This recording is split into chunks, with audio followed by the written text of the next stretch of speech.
What's up, guys, and welcome back to another episode on Full Throttle. My name is Charlie. This is the third episode as part of the build series that I'm doing with this VQ35DE. So I'm going to get into it, but first of all, if you guys need any parts for 350Zs, G35s, I've got a little bit of G37 stuff left and 300ZX stuff. If you need anything like that, I sell all used OEM parts. I've got a couple of aftermarket things, but there's not much that goes on the eBay stores because people usually pick them up on Facebook. But if you guys need anything, hit my eBay stores. They're both in the description below, and I'm going to get to the video.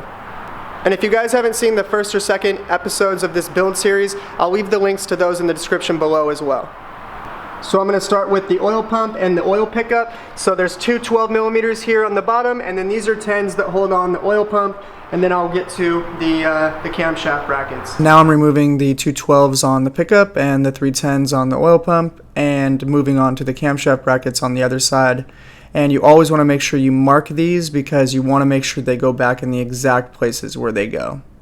So I'll show you guys the diagram here. So you're going to go in reverse order just like everything else, and you're going to turn everything 90 degrees each, so only a quarter of a turn each. Come to the other side. When these two are at top dead center, you're going to have fifth cylinder here is compressed a little bit, so you're going to get a little bit of pressure. That's why you do it evenly like that, only a quarter of a turn each time, and that way you don't snap one of your cams or warp it.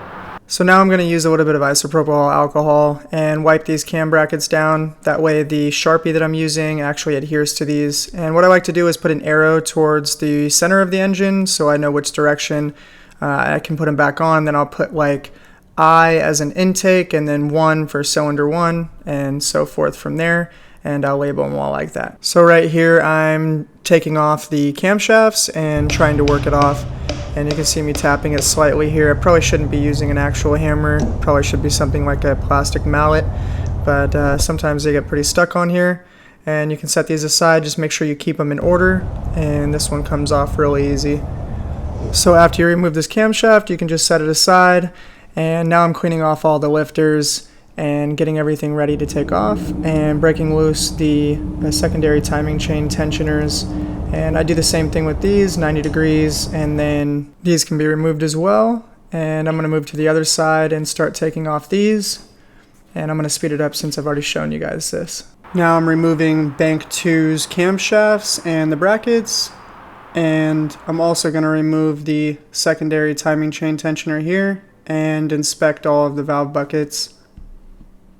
So now you can start inspecting all your valve buckets. I like to call them valve buckets. In the factory service manual they call them lifters, but they're not hydraulic, they're more like a shim. And you can see in the factory service manual they say here it's called a valve lifter, but if you Google a valve lifter then you come up with this. But these valve buckets are actually pretty cool because they're stamped on the bottom and they tell you like what the exact millimeter is on the bottom. Now you don't actually have to remove these, you can leave them in the heads and you can pull the heads off as is, but I am going to be removing them during this rebuild. Now you can inspect your cam journals and make sure they're free of any gouging, and I'm removing them here, and just make sure you keep track of where they go. And all you need is a magnet to remove these, they just slide right out, and I like to keep track of them on this table I have over here.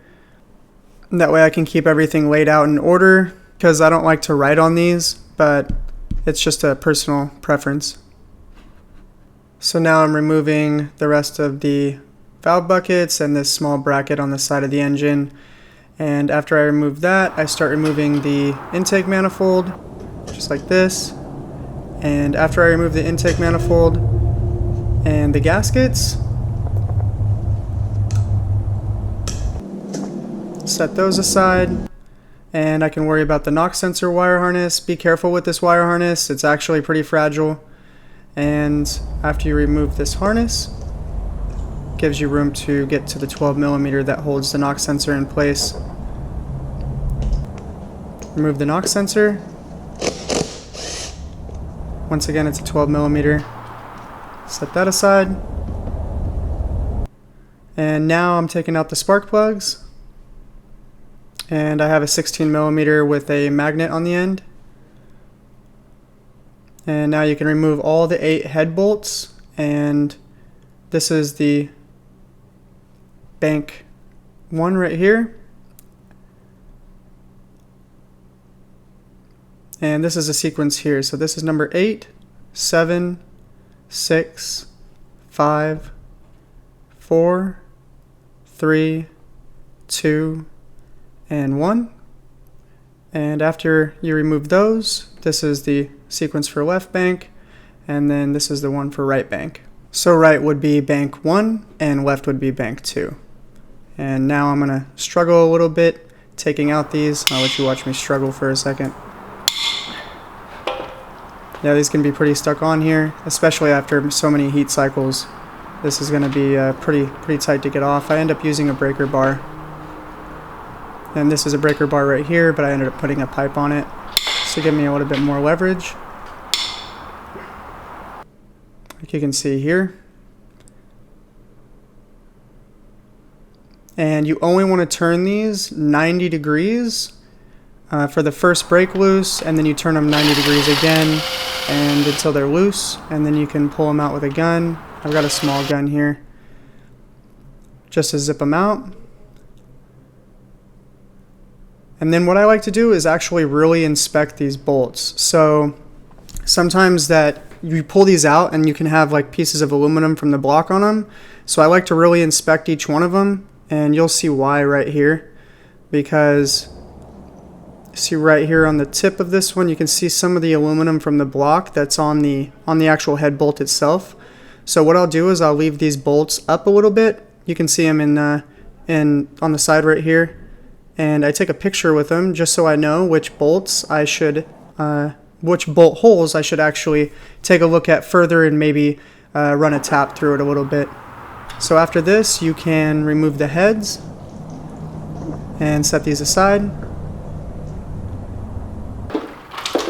Here's bank 1 head.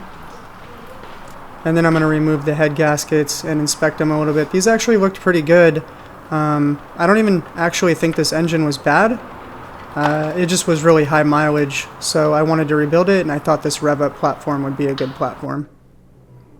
And you can see the cylinders here don't even have a lot of carbon deposits. And it looks like these pistons could have been replaced before because this is pretty clean.